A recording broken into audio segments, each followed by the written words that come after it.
Bom, vamos lá. Como eu falei na abertura do Morning aqui, o presidente da OAB, o Felipe Santa Cruz, disse que vai interpelar Jair Bolsonaro no Supremo Tribunal Federal para que ele esclareça, né, as informações, né, que diz ter sobre o desaparecimento do pai dele, o Fernando Santa Cruz, durante a ditadura militar. Vai ter que dizer, né, cara? Vai ser interpelado, vai ter que dizer, né? Se ele sabe, diz que tem informações, sabe das informações, né? Não lhe parece? Nesse caso aqui, o que choca uma parte da opinião pública é a parcialidade do OAB e, de novo, o double standard, né, o duplo padrão. O OAB nunca pediu explicações, por exemplo, ao Ciro Gomes, quando ele bravateava que sabia do Petrolão e que, inclusive, tinha avisado o presidente Lula. Ele repercutiu essa informação aqui, mas esse não é o ponto. Porque sobre a linguagem displicente do presidente da República, não cabe nada, absolutamente nada, além da crítica, né? Foi um comentário não provocado, foi abordado de forma descontextualizada e maldosa. Então, foi uma ofensa ad hominem, contra alguém, e não uma crítica ad rem, contra algo, sobre algo, na verdade. E essa notícia, ela me lembrou um episódio de um debate clássico aí à presidência da República em 1989, que envolvia aí dois candidatos folclóricos da política nacional, que eram Paulo Maluf e o Leonel Brizola. Entre ofensas mútuas, o Maluf ele fez a seguinte observação sobre o período de ostracismo e exílio do Leonel Brizola. Ele disse o seguinte, abre aspas, não aprendeu nada e pior, não esqueceu nada. O que o grande público espera do presidente é que ele aprenda a se comportar de forma mais presidencial e também que ele esqueça a retórica de quando ele era um deputado corporativista do baixo clero em busca de popularidade nas redes sociais e em programas sensacionalistas. Para quem ainda não entendeu a extensão do mau gosto da fala do presidente, basta pensar na coisa mais importante da vida, a família. É elementar. De todos os ataques mentirosos que eu já sofri na esgotosfera da rede petista e psolista, o único que eu repudiei e desmascarei publicamente foi aquele que insultava a minha família, que ofendia a memória da minha avó, né? Que expunha informações pessoais da minha mãe, que dizia que eu tinha vergonha do meu pai e do seu sobrenome, né? O ouvinte que quiser ter acesso a esse registro no YouTube está com o título Caio Coppola é um nome falso.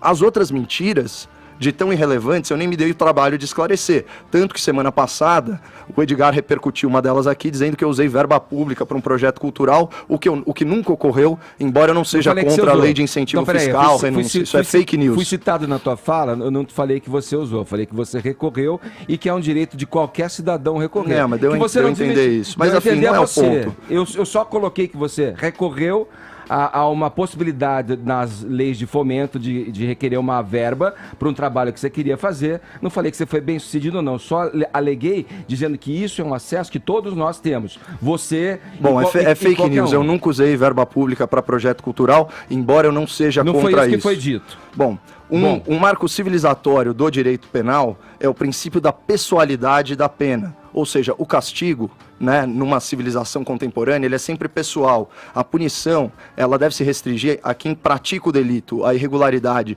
ou mesmo o erro moral. Então a gente tem que evitar fazer um juízo antecipado de alguém pelas faltas cometidas pelos seus parentes. Então, trocando em miúdos, envolver a família é golpe baixo. Outro ponto, um presidente da República é um cara que tem uma oportunidade ímpar de direcionar o foco da atenção pública para questões muito mais relevantes que a causa da morte de um ex-guerrilheiro ou um ex-militante político. E pouco importaria que o presidente estivesse correto quanto aos fatos. Todo mundo sabe que muitas das mortes atribuídas ao Estado brasileiro foram perpetradas pelos próprios grupos extremistas em ações que se chamavam de justiçamentos. Isso consta, inclusive, dos manuais de guerrilha, do Marighella e por aí vai. Só que, enquanto a versão oficial for a de que o pai do presidente da OAB é uma vítima do Estado, vale essa versão da história e o resto é boato. E um presidente da República tem que evitar o terreno instável do quê? Da especulação e da ilação. Então, assim, feita essa longa crítica à postura do presidente da República, a gente também tem que destacar esse trecho da nota do presidente da OAB, abre aspas. O que realmente incomoda o Bolsonaro é a defesa que fazemos da advocacia, dos direitos humanos, do meio ambiente, das minorias e de outros temas da cidadania que ele insiste em atacar, fecha aspas. Novamente aqui, nós estamos saindo do campo direito dos fatos e indo para o universo canhoto das narrativas. Quais as propostas legislativas desse governo para a extinção dos direitos humanos? Qual que é a minoria que é juridicamente ou fisicamente perseguida pelo Estado hoje no Brasil? Então fica esse questionamento aí ao presidente da OAB. O senhor vai precisar se capitalizar politicamente em absolutamente tudo, até numa nota oficial dessas? Agora, tem a questão da inspiração, né? Eu sempre falo isso, né? Quando você vem com as questões burocráticas, se virou lei, se não virou, tem o que o presidente representa como figura de líder da nação, né? E o que enseja as ações que ele toma, as frases que ele fala, essa que você está colocando e relativizando de certa forma, buscando outros erros do passado, colocando esquerda e direita novamente, eu acho que é uma questão que coloca uma fumaça e tira o entendimento claro das coisas. Além da crítica que se faz ao presidente, também deve se demonstrar uma indignação com o que ele falou, uma revolta com o que ele falou. A afirmação de que uma frase dita por um líder de uma nação é indigna do cargo que ele ocupa. Apelar para a questão do sentimento familiar, né, da dor de uma família, de uma mãe que morreu e não conseguiu saber o marido, como é que o marido foi morto. Quer dizer, é uma situação... Com informações mentirosas. É uma situação cruel, é uma situação de um ser vil, de um ser que não merece o cargo que ocupa. É revoltante o que ele diz. Não dá para passar pano, não dá para tentar relativizar e falar, mas também a esquerda matou, os caras da revolução também matavam e queimavam o arquivo. Ora, o que ele disse é muito ruim, não representa a nação como um todo, ele é um presidente de todos. Ele continua falando para um grupo e o mais incrível, meus amigos, é que você vê pessoas nas mídias sociais, onde quer que seja, talvez aqui comentando agora na nossa live, no nosso canal no YouTube, apoiando isso. Onde a gente vai parar? Isso é uma indignidade que se fala. Isso não é uma postura de alguém que é líder de uma nação. Pera lá. Não dá para só falar, vamos criticar, é criticável essa... Não, a gente está indignado com o que ele disse. Isso é uma frase de um déspota. Isso é uma frase de um tirano. Não é a frase de um presidente de uma república. Cara, aqui ninguém está relativizando nem amenizando a fala do presidente. É uma crítica de 3 minutos, só fazendo um contraponto necessário.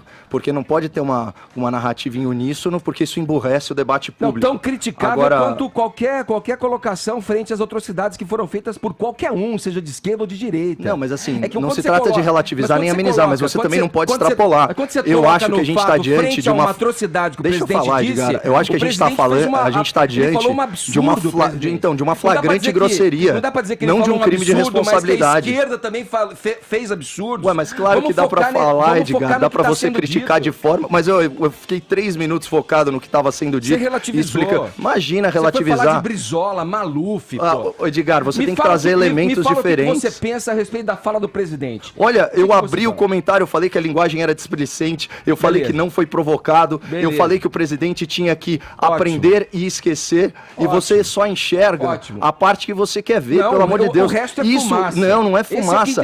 Isso é uma crítica.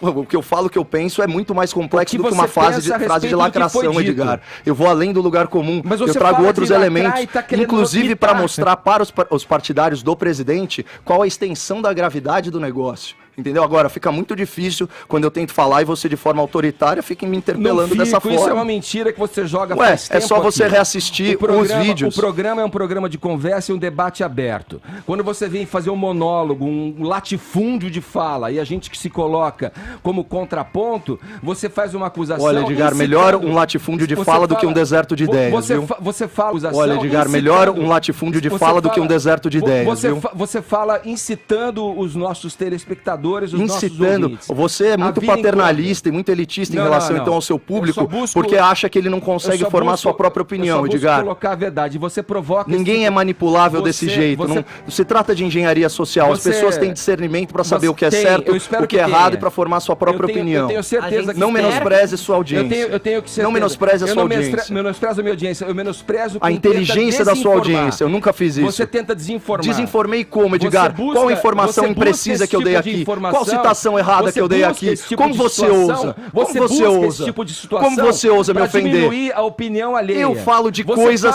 você fala de pessoas, você atinge no pessoal, isso é mediocridade estampada. Você fala pra convertido. Você me respeite, cara. Você fala pra convertido. Pelo contrário, pelo contrário. E incita a massa contra quem pensa diferente. Você que não admite quem pensa diferente de você, Edgar. Você não admite.